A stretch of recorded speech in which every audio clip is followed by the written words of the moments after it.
entre ellas migrantes. Hay que entender que esta problemática afecta gravemente no solo a ciudadanos migrantes, sino también a los propios ciudadanos españoles. Por ejemplo, el negociado que hacía la banca española al recibir, por supuesto, al entregar crédito a migrantes que apenas con su salario podían pagar la deuda mensual, cuando la ley española no permite endeudarse más del 40% del ingreso. Y por supuesto también al aceptar garantes o garantías de los otros deudores, es decir, generar una cadena de deudores y afectados por lo que ellos han denominado el fraude hipotecario. En este sentido, creemos que este proyecto de ley tiene que mirar todas las dimensiones de este problema que está afectando estructuralmente en España y posiblemente podría afectar aquí en el Ecuador. Pero hay otro elemento que sería importante, y decía hace un momento, esta Asamblea resolvió precisamente que sea la Comisión de lo Económico Tributario que haga una investigación rigurosa de lo que está aconteciendo en España y en el Ecuador respecto al fraude hipotecario. Hubiera sido interesante, yo decía, que el asambleísta Paco Velasco también nos hubiera entregado ya tal vez un avance de esa información, para saber cuáles son precisamente las causas fundamentales que han generado esta crisis hipotecaria y la afectación a la que están enfrentándose nuestros hermanos ecuatorianos. Como es el caso, según la información extraoficial que tenemos, no menos de 15.000 ecuatorianos estarían afectados por este fraude hipotecario. Y por supuesto, un 3% diarios estarían también cayendo en la ejecución de estas hipotecas, que prácticamente le estaría dejando en la calle, sin casa, sin posibilidades de ejercer sus derechos, aún teniendo garantizados en la Constitución. En este sentido, creemos que eso sería importante, señor presidente Paco Velasco, de que pudiera contar con un avance de ese informe que se comprometió a través de esta resolución, por supuesto, para tener como elemento de discusión y seguramente esto puede ayudarnos a profundizar en el debate. Otro aspecto que nosotros consideramos que esta ley no debe de ninguna manera de tener miedo de dejarlo establecido es, sea esto en los articulados, sea esto en la transitoria como está planteando o en una disposición general, la protección de los derechos de forma integral de los hermanos ecuatorianos migrantes que son afectados por estos fraudes hipotecarios. Porque de hecho esta Asamblea tiene toda la competencia, todo el derecho y toda la capacidad de legislar en el territorio ecuatoriano. No me estoy refiriendo que hagamos una legislación para regular en España. Esta Asamblea sí está en capacidad de legislar para proteger derechos aquí en el territorio ecuatoriano. Y por supuesto también a través de sus canales diplomáticos y en el marco de los tratados internacionales, también proteger los derechos fuera del territorio. En ese sentido creo que hay que también superar, digamos, estos dogmas tradicionales que a veces sirven de pretextos para no ir más allá en la legislación ecuatoriana.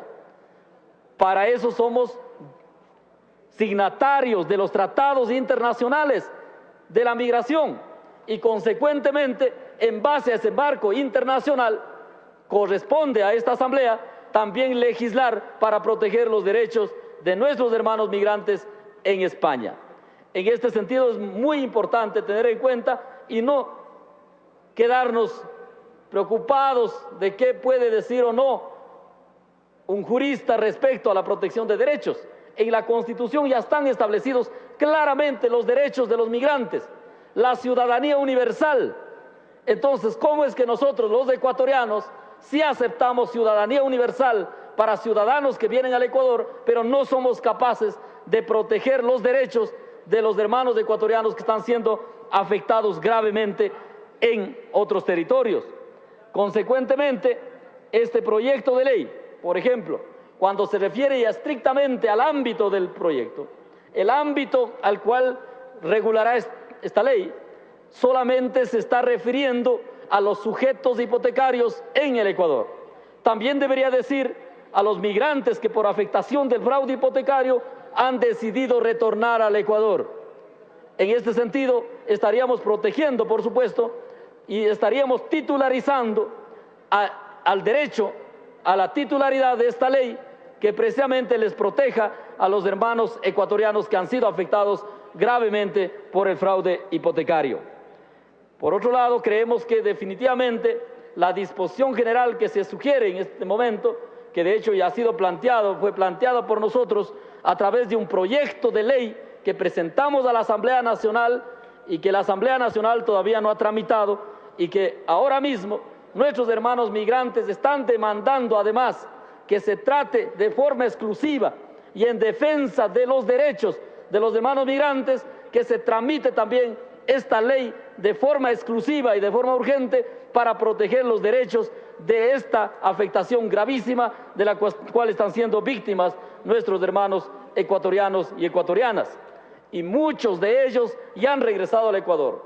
Lamentablemente todos hemos sido testigos de cómo la banca ecuatoriana también ha entrado en el juego de este negociado, de la compra ahora ya de las deudas hipotecarias. Voy terminando, señor presidente. En este sentido, sí creemos que también esto tiene que ser regulado. No tiene por qué de tener miedo de poner atención, por supuesto, que la banca ecuatoriana no puede de ninguna manera, a título de ninguna cosa, el pretender cobrar estas deudas que ha comprado, que ha negociado en otro territorio y buscar los mecanismos de hacerlo en el Ecuador. Y a eso debe precisamente que muchos de los hermanos migrantes ecuatorianos que han regresado al Ecuador no han podido denunciar precisamente porque no encuentran una garantía jurídica aquí en el Ecuador y no encuentran un respaldo firme de parte de las instituciones ecuatorianas. En este sentido, creemos, por supuesto, que esta Asamblea también tiene que responder a este aspecto. De hecho, nosotros vamos a pasar las observaciones a los articulados correspondientes y aspiramos y llamamos al Pleno de esta Asamblea y a la comisión respectiva mantenerse firme en el marco constitucional. Este no es un estado de mercado, este no tiene una economía de mercado para que el mercado siga haciendo y deshaciendo y acumulando. La banca privada ha sido la que más ha ganado estos 5 años de revolución ciudadana, sobre el dolor del pueblo empobrecido que se sacrifica día a día por tener una casita donde arrimarse. Creemos que esta ley no puede dejar de lado esta inequidad, esta violencia de las instituciones financieras. Hay que poner mano dura y esclarecer por el bien de todos los ecuatorianos. Muchas gracias.